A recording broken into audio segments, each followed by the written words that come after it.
Alors pourquoi est-ce que j'ai choisi ce sujet? J'ai choisi ce sujet parce que, étant chercheur sur le terrain, et je suis certaine que d'autres chercheurs de terrain, et surtout les membres des programmes nationaux de lutte contre le paludisme, reçoivent du matériel pour lutter contre les vecteurs et ont des problèmes pour faire cette évaluation épidémiologique que demandent parfois les bailleurs de fonds.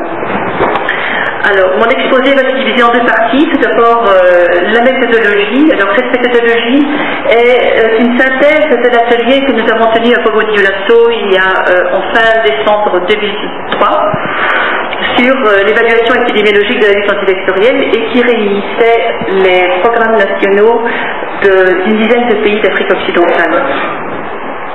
Enfin, ensuite, je vous présenterai une application. En ce qui concerne la méthodologie, c'est assez vaste et donc simplement j'insisterai sur les points essentiels dont il faut absolument tenir compte quand on met en ordre et quand on est en train d'écrire le protocole.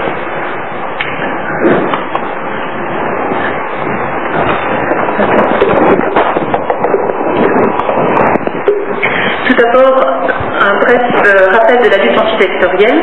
Il faut savoir que la lutte antivectorielle, on ne peut pas la faire la même partout. Et qu'elle dépend d'abord de deux facteurs principaux. Tout d'abord, des caractéristiques des vecteurs, c'est-à-dire qu'il faut identifier l'espèce vectorielle. Et d'autre part, il faut connaître la biologie du vecteur. Et en particulier certains caractères tels que l'anthropophilie, la zoophilie, l'endophagie, l'exophagie, l'endophilie, l'exophilie. C'est-à-dire qu'on ne peut pas utiliser le même type de lutte antivectorielle si le moustique pique plutôt à l'extérieur de la maison qu'à l'intérieur de la maison. Deuxième déterminant, ce sont les conditions écologiques de la zone à traiter. Il est clair qu'on ne va pas utiliser le même type de lutte, le même mode de lutte antivectorielle quand on se trouve dans une zone d'endémie que dans une zone où il y a des épidémies. Également, il faut tenir compte des comportements humains. Il est clair que certaines populations, par exemple, n'acceptent pas trop bien les moustiquaires imprégnés, même jusqu'à maintenant. Et en particulier, il faut tenir compte des conditions particulières qui sont des conditions par exemple, l'afflux de réfugiés non humains dans des zones endémiques.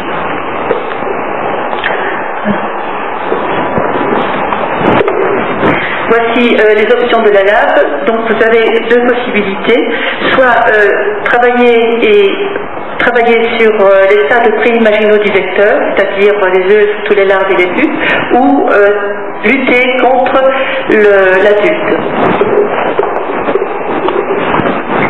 Voici quelques indications de la lave. Tout d'abord, pour éliminer de nouveaux foyers dans des zones sans paludisme, il faut savoir si le paludisme est important et l'extension de ces zones. À ce moment-là, on peut utiliser soit la démoustication, soit l'aspersion intradomiciliaire. Pour le contrôle et les transmissions d'éducation à haut risque, on va utiliser une lutte contre les adultes, soit la moustiquaire imprégnée, soit l'aspersion intradomiciliaire avec insecticide à effet rémanent. Ou alors, pour contrôler et prévenir les épidémies, on va utiliser également cette lutte contre les adultes. Mais il faut le faire avant le pic de transmission. Parce que l'erreur générale, c'est de vouloir mettre des moustiquaires imprégnés ou de faire des aspersions intradomiciliaires quand on a bien déclaré, quand le paludisme s'est bien déclaré. C'est inutile, il vaut mieux faire alors des effets en masse de traitement. Ensuite, dans le contrôle et la prévention des pics saisonniers de transmission, par exemple dans les zones d'hypoendémie, on sait très bien qu'à telle période, on va avoir certainement une épidémie saisonnière de paludisme. À ce moment-là, en routine, on peut installer soit une aspersion intradomiciliaire d'insecticide, soit des moustiquaires imprégnés. Mais également, il ne faut pas oublier d'introduire des projets et d'essayer de mettre en place des mesures environnementales et sanitaires. Et enfin, dans le contrôle du paludisme endémique, il est recommandé d'utiliser des moustiquaires imprégnés plutôt que l'aspersion intradomiciliaire. Mon expérience me dit que dans des zones, par exemple, holo-endémiques, et ceci a été décrit aussi également dans d'autres régions, l'aspersion intradomiciliaire n'a aucun effet sur le vecteur. Alors, la question qu'on va se poser, en fait, c'est comment montrer qu'une lutte antivectorielle est efficace. L'approche épidémiologique peut être différente. Vous pouvez avoir une approche explicative ou une approche pragmatique. Tout cela dépend de l'objectif. Si vous avez comme objectif de vouloir démontrer, on vous demande de démontrer l'efficacité d'un nouvel insecticide, de comprendre comment cela marche, de démontrer son efficacité, il vaut mieux utiliser l'approche explicative. Par contre, si par exemple on vous envoie un millier de moustiquaires imprégnés à mettre en place et puis qu'après on vous demande son impact, à ce moment-là il vaut mieux travailler en approche pragmatique. Donc les conditions d'intervention et d'évaluation seront différentes. Dans l'approche explicative, vous avez besoin d'avoir des conditions optimales puisque vous devez déterminer s'il y a oui ou non une efficacité de l'intervention, tandis que dans l'approche pragmatique, vous allez travailler dans des conditions réelles de terrain. Pour la population, dans l'approche pragmatique, dans l'approche explicative, vous utilisez une population à risque élevé.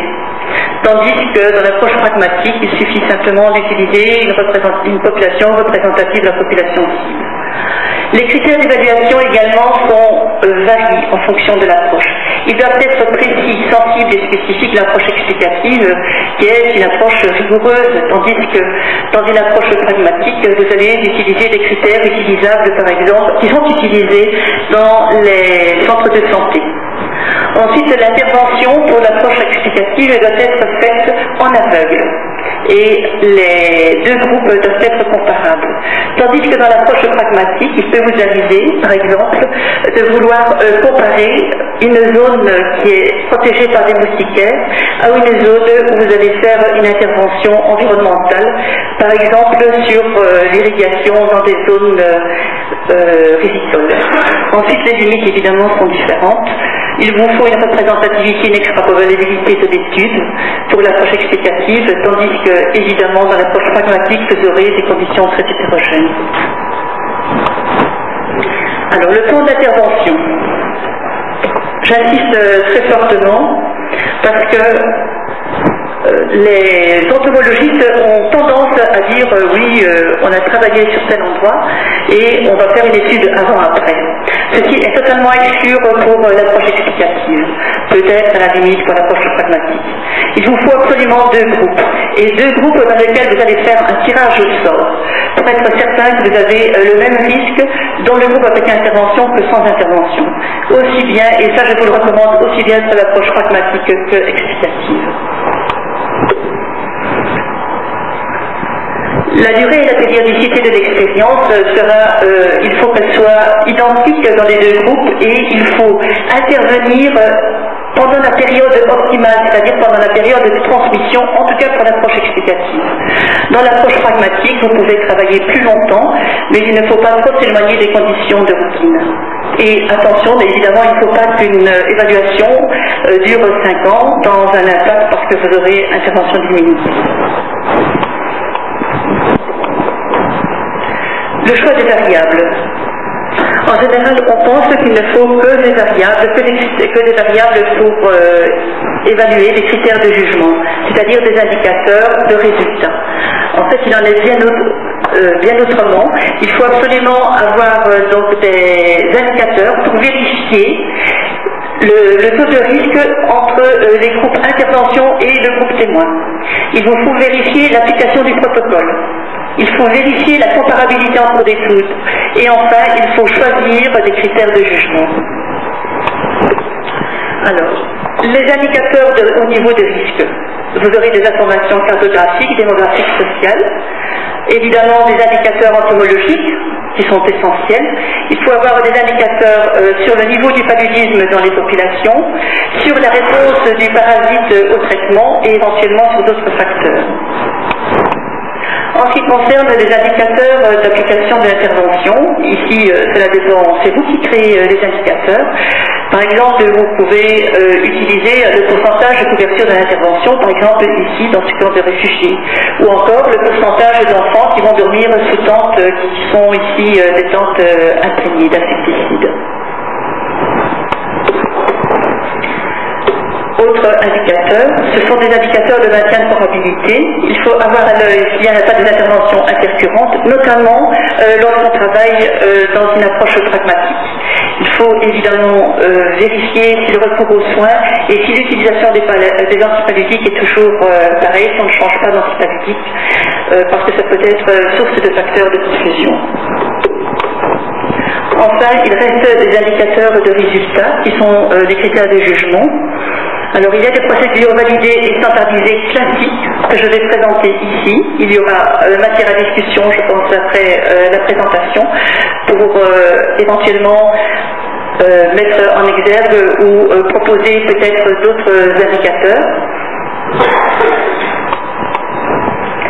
Et ces indicateurs vont s'échelonner le long de cet arbre de l'inoculation jusqu'au décès palustre qui s'intègre dans le décès totaux. Tout d'abord, comme indicateur de résultats, vous avez des indicateurs au niveau de l'infection. Et ce seront dans les mesures de la prévalence des infections qui peuvent se faire par des enquêtes transversales. Ici, il y a une limite de la technique, mais je n'entre pas en profondeur dans ce problème, étant donné que vous aurez certainement une conférence la semaine prochaine sur la prévalence des infections.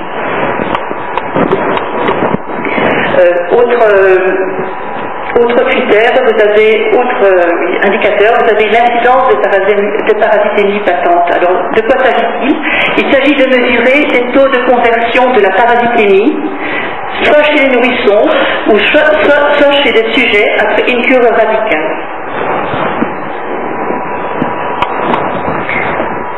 Vous avez ici un tableau qui vous présente la méthode de collecte, c'est-à-dire que vous avez des personnes, vous choisissez un groupe de personnes, que vous nettoyez des parasites et vous allez suivre ces personnes à partir du temps T jusqu'à un certain temps X et vous allez voir l'estimation du taux de conversion des personnes dans cet intervalle de temps qui est exprimé dans ce modèle.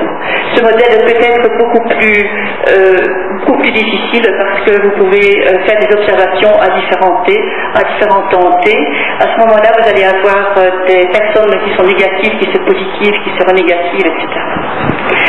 Je dois faire observer que cette estimation de l'incidence des parasitémies patentes est fortement utilisée par les auteurs anglo-saxons, les entomologistes anglo-saxons, pour mesurer l'impact des études antivectorielles. Ensuite, vous avez, au niveau du paludisme de l'accès simple, une mesure de l'incidence du paludisme simple. Évidemment, c'est le critère utilisé puisqu'il est difficile de faire un diagnostic de l'accès palustre non compliqué.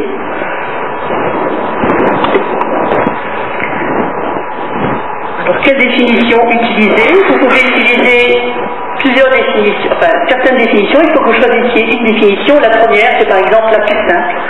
Un des symptômes qui évoque le paludisme qui est associé à la présence de parasites dans le sang. Vous pouvez avoir aussi une autre définition qui est la présence d'un des symptômes qui évoque le paludisme associé à une parasitémie supérieure à un seuil arbitraire ou repris la littérature. Ou encore, vous pouvez également vous baser sur la mesure de la fraction attribuable des fièvres au paludisme. Je vais revenir à alors quel type de détection va-t-on faire? Vous pouvez faire une détection active. La détection active, cela veut dire que vous allez chercher des fièvres à domicile. La détection passive, c'est que vous travaillez simplement dans les centres de santé.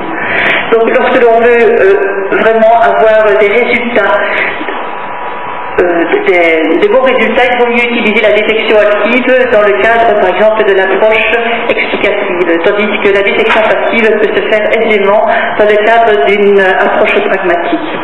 Alors, revenons à la mesure de la fraction attribuable des fièvres au paludisme. On s'est basé sur cette observation. Voici des résultats que nous avons obtenus à Dananée, qui est en zone de forêt, et où la transmission est supérieure ou égale à 300 piqûres infectantes par personne par an. Et vous voyez, cette observation montre clairement que quel que soit l'âge, les personnes fébriles ont une densité parasitaire largement supérieure aux personnes asymptomatiques. Ce graphique montre la répartition des parasitémies en fonction de la densité parasitaire et du statut clinique. Également, vous voyez que les personnes asymptomatiques en vert la majorité des personnes asymptomatiques ont des densités parasitaires très faibles, tandis que les personnes qui ont de la fièvre ont des densités parasitaires donc beaucoup plus élevées. Au total, cela permet de présenter l'hypothèse que le risque de fièvre peut être considéré comme une fonction continue de la densité parasitaire et qu'on peut estimer la probabilité qu'une fièvre avec une parasitémie non nulle soit due au paludisme. Je tenais à présenter ces différents graphiques qui proviennent de l'IRD et de Christophe, parce qu'ils expliquent les groupes d'âge dans lesquels on pourrait faire cette évaluation de l'incidence des accès palustres simples. Par exemple, vous voyez clairement, en fonction de la transmission, vous voyez que lorsque vous avez une transmission importante, ce sont surtout les enfants qui font des accès de fièvre et très rapidement, cette incidence d'accès de fièvre palustre diminue. Lorsque vous avez une transmission 10 fois moins élevée, vous voyez que le spectre de l'incidence des accès palustres s'étend beaucoup plus dans les groupes d'âge et qu'à l'âge de 10 ans, vous avez encore au moins 2 à 3 accès palustres par an.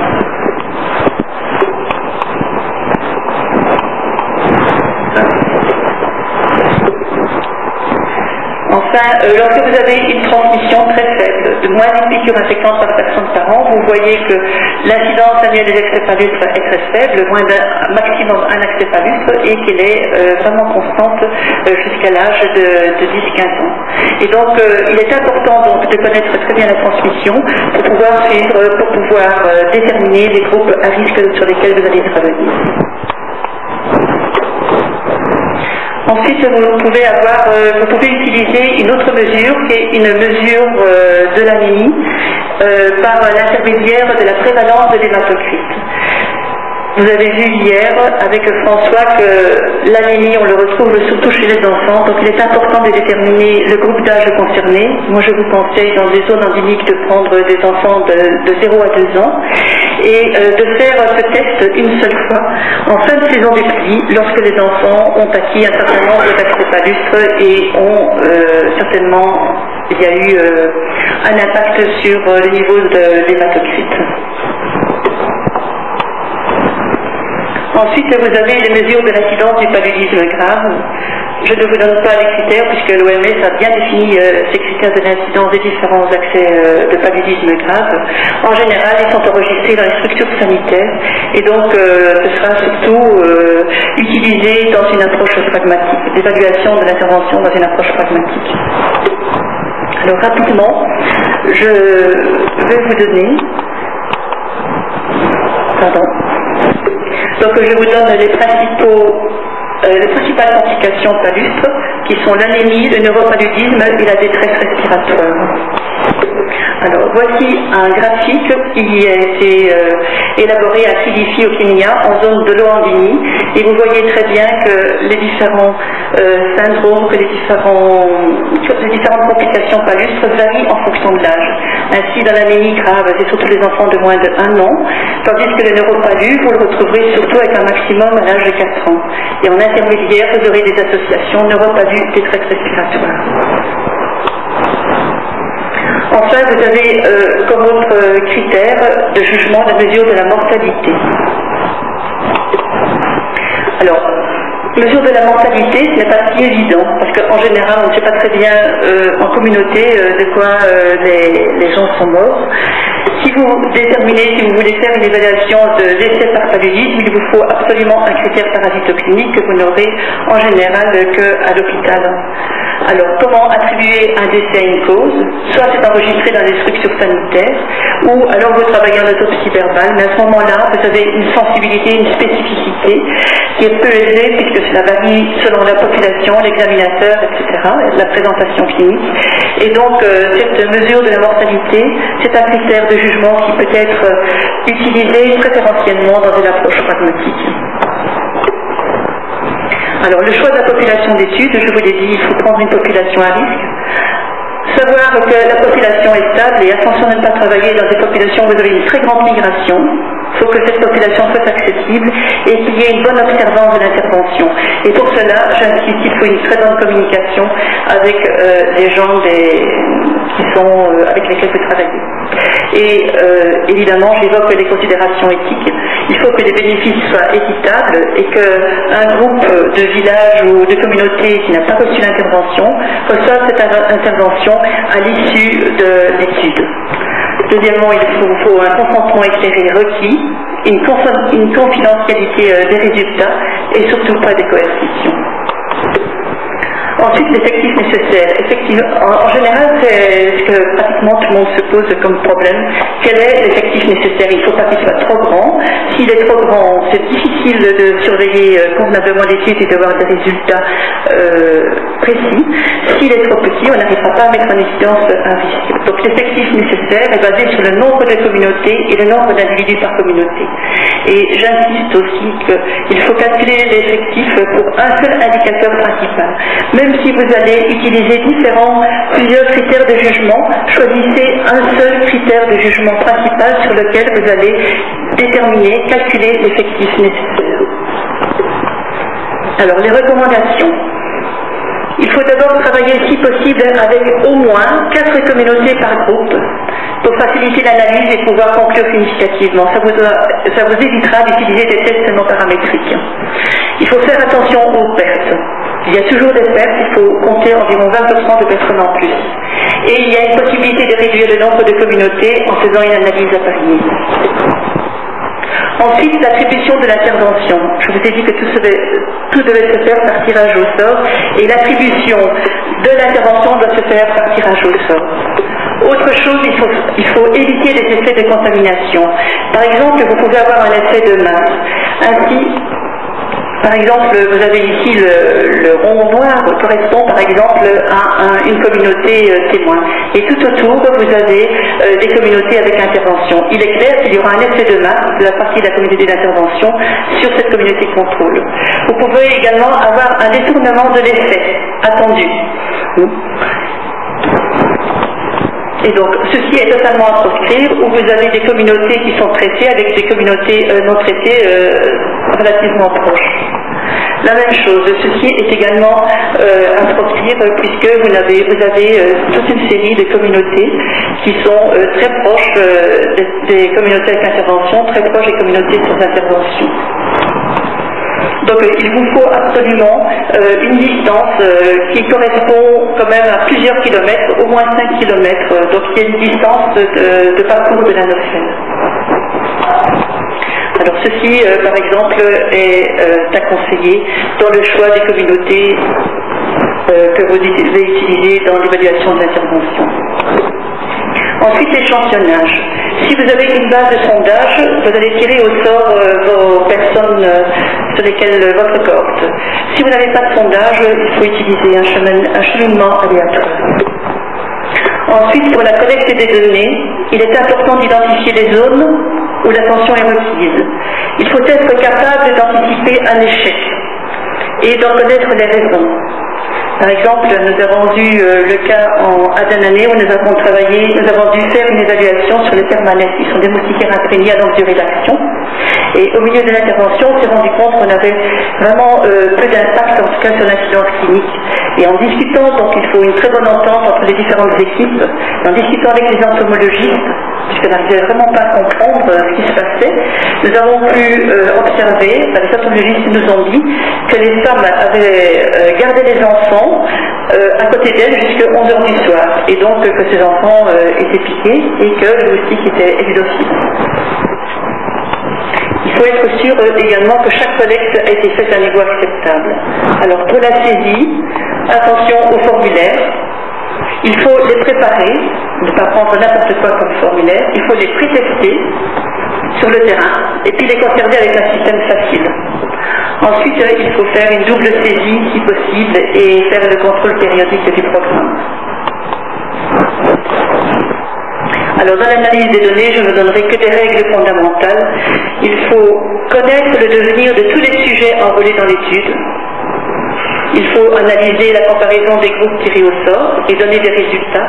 Et ensuite, on peut calculer le risque relatif et l'efficacité de l'intervention sur laquelle vous avez ici la formule.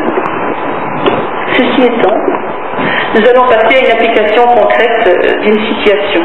En fait, on nous a demandé d'évaluer l'efficacité des moustiquaires imprégnés dans une zone de résistance des vecteurs aux pyrétrénoïdes. L'efficacité des moustiquaires imprégnés est connue depuis longtemps, ça se passait ici en 99. L'efficacité des moustiquaires imprégnés est connue depuis longtemps. La seule chose, c'est que on supposait que cette efficacité marchait dans une zone où les vecteurs étaient sensibles aux pyrétrénoïdes. Ici, les entomologistes avaient trouvé une zone.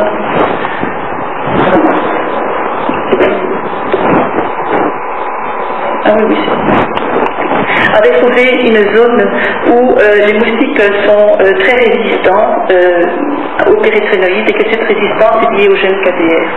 Et donc dans ce cas-là, nous avons privilégié l'approche explicative puisque notre objectif était de démontrer l'efficacité ou la force d'efficacité des moustiquaires imprégnés dans cette zone, parce que finalement ça remettait en cause l'utilisation des moustiquaires imprégnés. Alors le choix du site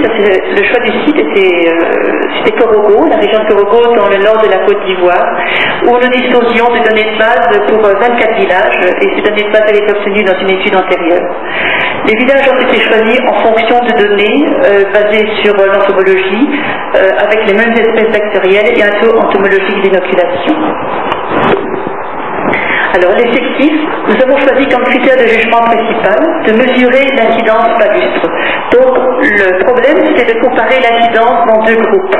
Je vous donne la formule, mais ce que nous connaissions, c'était l'incidence chez les enfants de moins de 5 ans, avec nos données intérieures qui étaient de l'ordre de 3 accès palustres par enfant né. Nous savions aussi que dans les villages qui répondaient aux critères entomologiques, nous avions la possibilité de surveiller environ 55 enfants par village. Et alors nous avons proposé l'hypothèse que nous pouvions réduire l'incidence des accès palustres de l'ordre de 50%. Nous avons choisi un test dont la puissance est de 80%, un niveau de signification de 0,85, avec un coefficient de variation arbitraire de 0,25. Les pertes de vue dont nous avons tenu compte était de l'ordre de 20%. Au total, le nombre de villages requis par groupe, donc groupe témoin versus groupe intervention, ça faisait 4 villages, un total donc de 8 villages.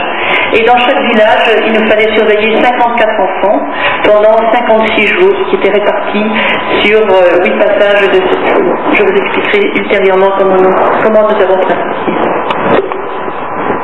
Alors l'allocation, pour augmenter la puissance du travail de l'étude, nous avons appareillé les villages. Et nous avons appareillé les villages en fonction de leur taille, du système de l'agrosystème risicole et également en fonction du groupe sous-ethnique.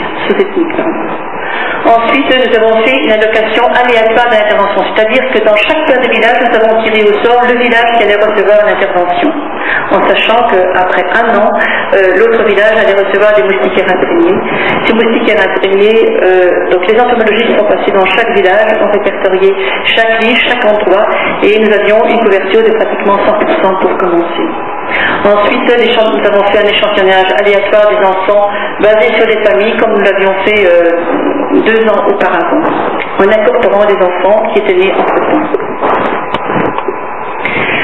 Les indicateurs de risque, voici les indicateurs de risque dans les deux groupes, le groupe de villages non traités et le groupe de villages traités, donc le groupe de villages contrôle et le groupe de villages qui a reçu l'intervention. Et lorsque on se réfère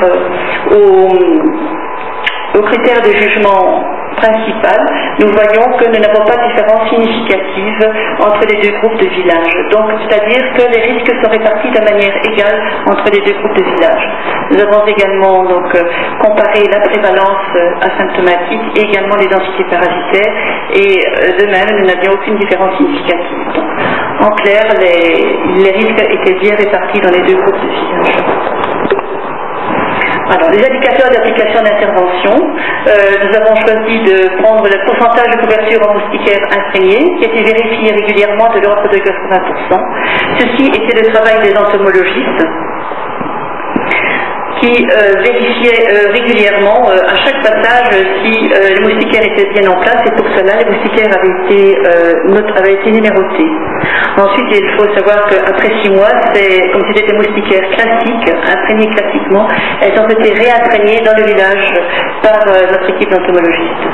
Ensuite, Ensuite, notre équipe clinique, elle s'occupait des enfants et vérifiait si les enfants dormaient sur moustiquaires imprégnés, et c'était de l'ordre de 90% tout au long de l'étude.